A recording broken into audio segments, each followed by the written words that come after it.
Introduction.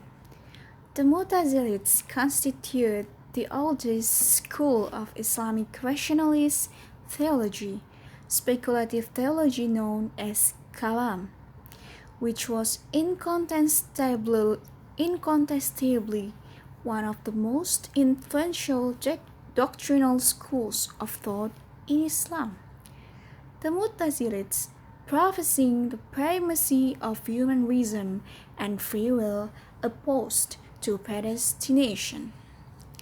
They tried to develop an epistemology, ontology, and psychology constituting the foundation of their speculations on the nature of the universe, God, man, and religious phenomena, such as the divine revelation and law. In their ethical doctrine, such as the divine revelation, in their ethical doctrine, the Mu'tazilites maintained that good and evil can only be understood through the exercise of human reason. With their distinctive epistemology, they were able to develop a highly complex legal methodology. Etymologically, the word of Mu'tazila is derived from Arabic word i'tizal, which means to withdraw or secede. Mu'tazilites are the people who in some of their beliefs were diametrically opposed to the unanimous consent of the yes. Mu'tazilites are the people who in some of their beliefs were diametrically opposed to the unanimous consent of the early theologians or the people of the approved way, Ahlus Sunnah.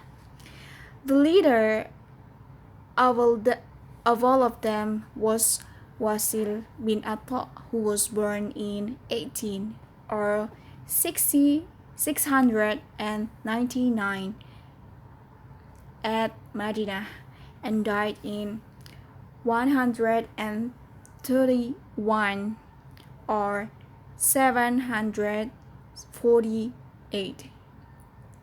Atta, because of his overemphasis on reason on certain issues of Islamic thought, his teacher Imam Hassan Basri said to him, "i'tazala anna," he has withdrawn from us.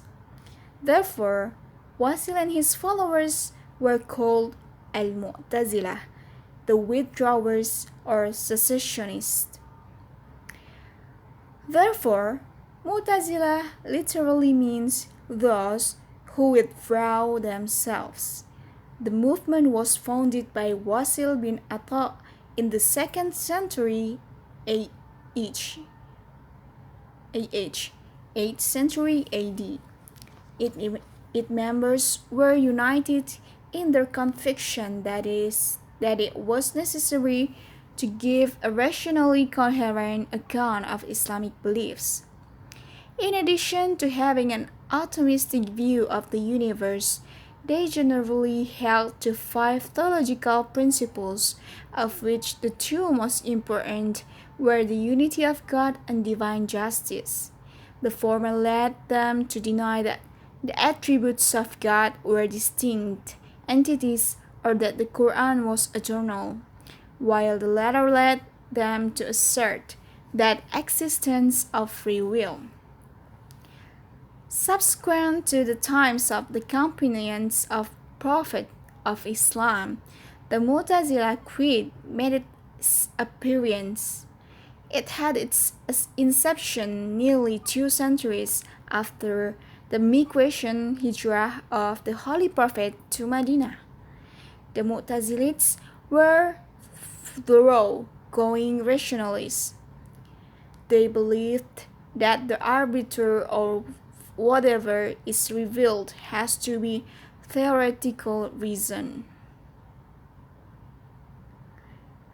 Mu'tazili were not willing to simply accept what the current political religious authorities claimed as being the absolute truth or the absolute right moral law.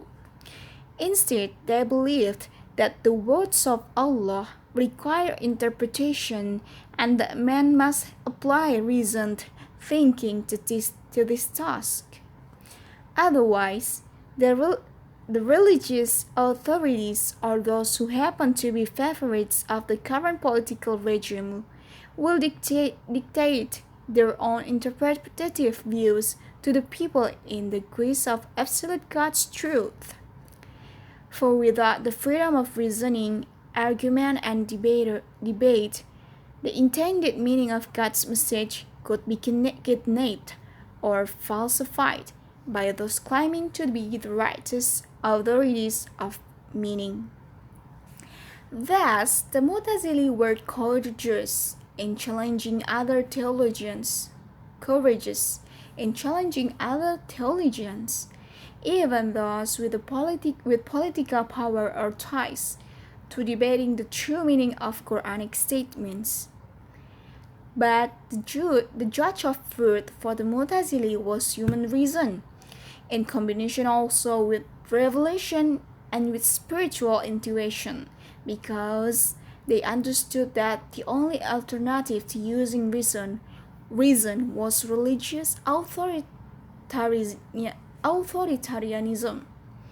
However, many of those disagreeing with Mu'tazili conclusions refused to use reasoning in debates, claiming that reason was incapable of knowing the truth of revelation.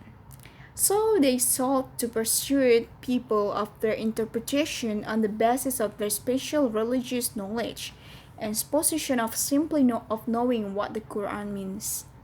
In contrast, the Mu'tazili sought the agreement of others by the power of the reasoning and logic, rather than gaining agreement by either an appeal to being the absolute religious authority or by popularized emotional appeals.